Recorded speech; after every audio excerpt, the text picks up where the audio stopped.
What's up, my comic comrades? Today we're talking about something we've been excited to explore on the channel for quite some time. Back in the early 2000s, Stan Lee and DC teamed up for a line of books called Just Imagine, where Stan was given the opportunity to give us his take on various DC characters. So you had Just Imagine Stan Lee's Batman, Just Imagine Stan Lee's JLA, and the book we're going to explore today, Just Imagine Stan Lee's Superman. So if you ever wondered what Superman would be like if Stan Lee created him, you're about to find out Stan the Man's take on the character from 2001. Also, for all our fellow content creators and filmmakers in the audience, this Friday, Variant's parent company is putting on its annual Black Friday sale for Triune Digital, where you can pick up some of our amazing VFX and sound effects assets, royalty-free music, color grading LUTs, and a lot more for up to 80% off the normal price. In fact, there's going to be some great new products that you're definitely going to want to add to your tools. The sale goes live at 12 a.m. midnight CST on Thursday night, and the first hour will feature the biggest savings. So if you're a content creator on any level, you don't want to miss it because they only unlock these discounts once a year. Just click the link in the description or go to triunedigital.com for complete details.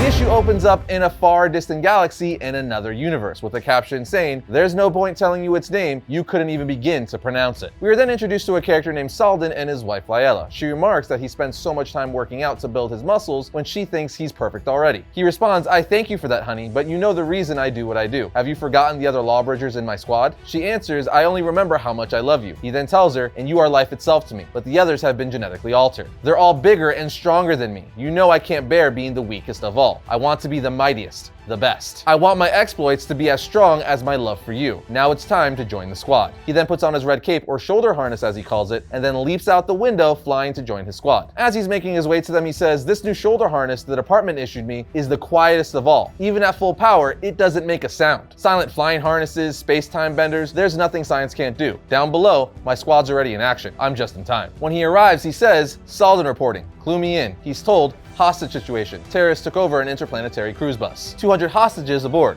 We'll handle it." Salden insists to help, but they say, "Don't be a fool. We're genetically altered. Remember? You'll only get in the way, little man." But as you would assume, Salden doesn't take no for an answer and ends up helping the squad anyway, ultimately taking out the terrorists. Later on, we see the captain thank Salden. Then we see a breakout at a maximum security prison yard with a criminal known as Gorok stealing one of the guards' flying harnesses to escape the prison. And as he's flying away, he says, "It's payback time for the creep who sent me here." Moments later, we see him break into Salden's home, where he ties up his wife and ultimately kills her, leaving a note for Salden saying, "Something to remember me by.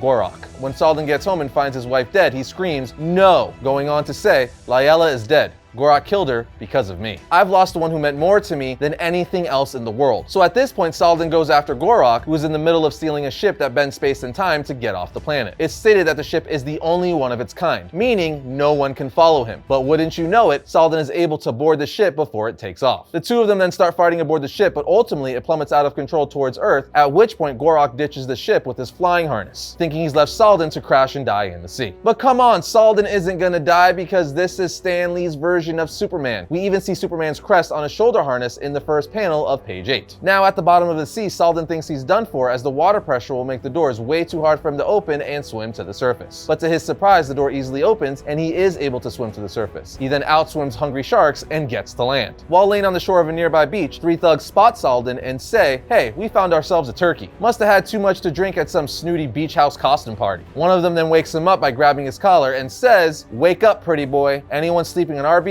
gotta pay for the privilege." But Salden doesn't understand him as he doesn't speak English yet. Remember, he's from another world. So he just picks up one of the dudes and tosses him with one arm, as if throwing a paper airplane. Salden then says to himself, "I sent them flying, but how? I didn't even hit them that hard. Damn, my wrist communicator fell off. But I don't get it. Look how slow it's falling, like it's on a cushion of air. Back home, it would have hit the ground in a split-second period. On this planet, I'm fast as a whirlwind. Strong as a..." Of course, there's only one answer. It's gravity. My homeworld's gravity is 100 times stronger. My muscles are used to struggling against a much greater pull. Here I feel no resistance, like I'm moving in a vacuum. Compared to the people on this world, I'm some sort of Superman. You get it? Superman?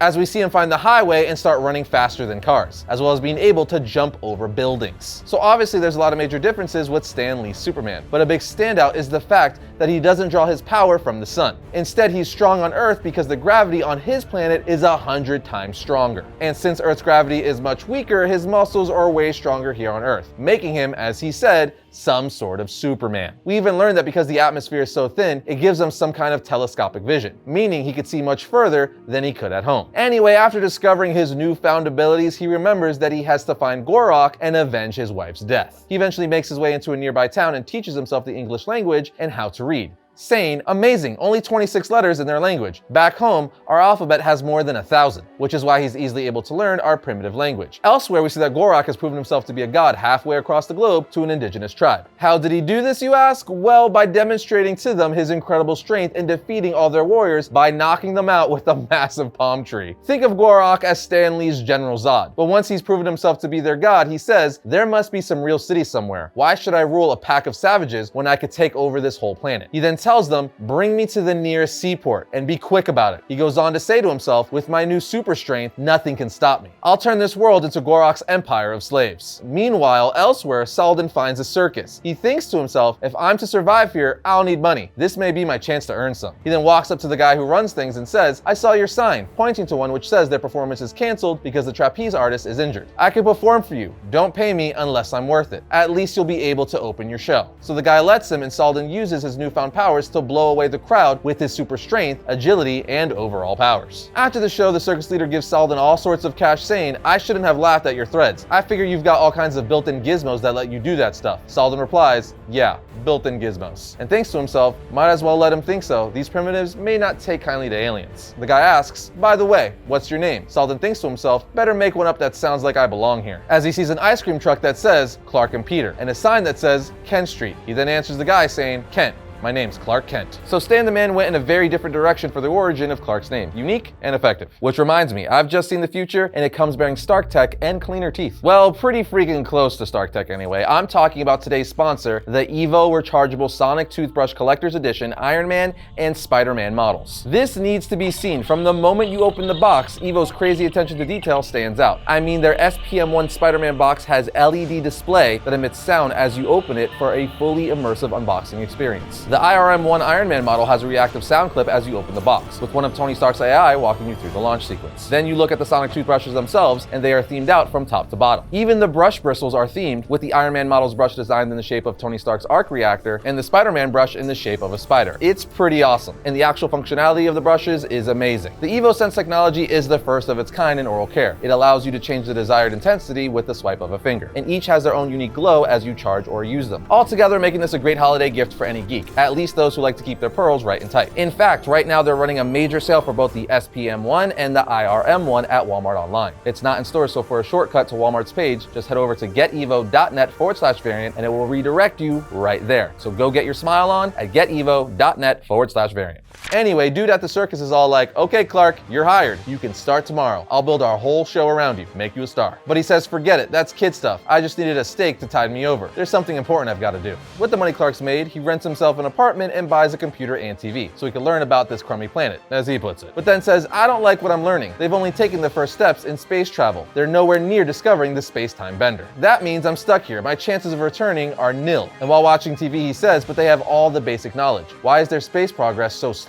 From what I see on TV, it's because most of the money is wasted. It's spent on fighting crime, arming for war, and fighting terrorism. But maybe fate sent me here for a reason. Maybe I can make a difference. If my powers could help abolish war and crime, maybe they'd have the trillions they need to span the galaxies. And then with the cosmos no longer denied them, I could return to honor the memory of the woman I've loved. So essentially, he's going to become a superhero crime fighter because he thinks if he cleans up crime in the United States, they will be able to put more of their money towards the space program, meaning they will develop the spaceship he needs quicker for him to get back to his home world. Not the most selfless motive, but hey, he will be a superhero nonetheless. Clark finds comic books on the coffee table left from the last tenant and says he's got good taste. They're all about superheroes. And as he reads them, he says, most of them try to keep their identity a secret. According to this, if people know you got a superpower, they never stop hounding you. They want to turn you into a specimen to see what makes you tick. I didn't think of that. That settles it. No one must know I'm from a different planet. No one's gonna poke and probe me and try to dissect me. I'll claim my power comes from my suit. I'll say it's a patented invention of mine. Period. Let them like it or lump it. Tell me that little piece of dialogue, let them like it or lump it, is not the most Stanley piece of dialogue you've ever heard. It's straight out of the 60s and 70s. Anyway, you kind of get the vibe that Stan Lee's version of Superman isn't the purest of intentions type of dude. He's going to help people, but he's only doing it so he can get back home. Anyway, long story short, we see that Gorak has made his way to Los Angeles, and we see him rob an ATM and ultimately get connected with a character called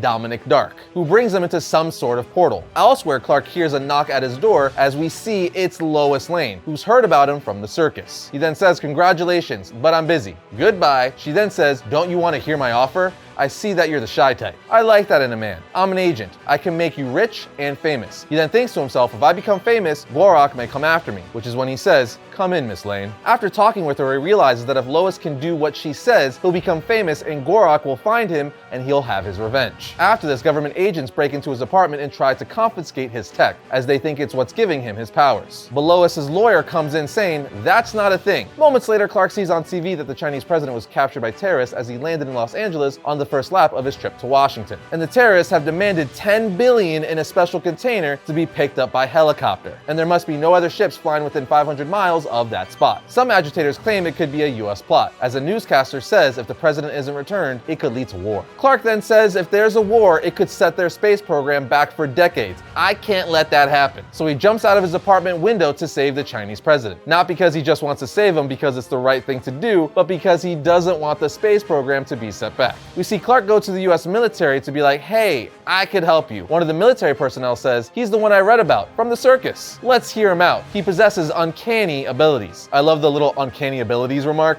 Definitely an X-Men Easter egg. Clark, or I guess I should be calling him Superman, helps them out. A helicopter lands to pick up the package of money, but we see it's actually a Trojan horse. An empty money shell with Superman inside. The helicopter uses some kind of laser signal beam which opens up the ground, causing Clark to fall into the earth, and then closes over him. When the terrorists lift the money out of the shaft, Superman gets out saying, this is what I've been waiting for, but realizes Gorak is actually part of the terrorist group and is holding Lois Lane hostage. Gorak and his men then chain Superman. We could only assume that he got these men from Dominic Dark, who he's now working for, and this is all really part of his master scheme. Anyway, Superman then breaks free of the chains, all Neil Adams style, and with the memory of his wife starts going to town on Gorak's men. He sets Lois Lane free and gets her to safety. He then returns back underground to defeat Gorak once and for all, and does so by dodging a blast Gorak shot at him, causing a cave-in that buries him alive. Superman then frees the Chinese president who's tied to a clock tower with bombs around him and brings him to safety. The issue ends with Lois and Clark talking as Lois just keeps thinking to herself how much money she could make off of Superman. Superman then thinks how Gorak must have had help and there's someone else involved, someone far more dangerous and more powerful. And he's right. As we know, Dominic Dark is still at play pulling strings. The comic literally ends with Superman saying to himself, I've got to find the one pulling the strings. But how do I start? Where do I look? As he passes the Church of Internal Empowerment, which has a plaque that reads, Reverend Dominic Dark presiding, with the comic saying, the end?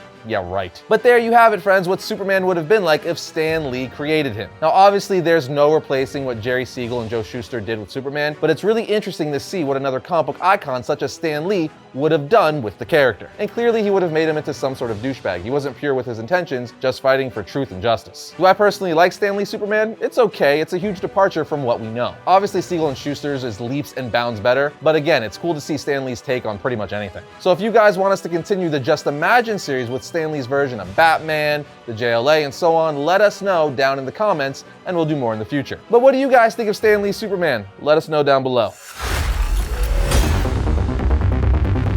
First up for the week of November 23rd, we have Daredevil issue 5. After the biggest changes befall Matt Murdock in decades in the pages of Daredevil issue 4, Matt Murdock and Elektra embark on establishing a new world order hand in hand. Now we have DC vs. Vampires issue 11. Humanity's final battles against King Nightwing and his vampire armies have seemingly failed on all three fronts. Who lives? Who dies? Next we have Scorched issue 12. The final confrontation with Kay and his Sin Devourers is at hand. The Scorched team is clearly outmatched, but someone with a message from the future arrives to help. Here we have Star Wars Yoda issue 1. To some, he was a legend. To others, he was a teacher. Now Yoda is all but forgotten, living in exile and haunted by his past. As a strangely familiar voice echoes through the swamps of Dagobah, Yoda must revisit the many lessons he has given over the years, from the days of the High Republic to the chaos of the Clone Wars. And finally, we have Action Comics issue 1049. We're only 1 month away from the mammoth Action Comics 1050, and tensions between the Super Family and Lex Luthor have never been higher. And that's gonna bring today's episode to a close, but if you like today's video, check out this one right here. And if you like all of our videos, be sure to like, subscribe, and comment. It helps us out. But other than that, I'll see you guys next time when I talk about all things comics.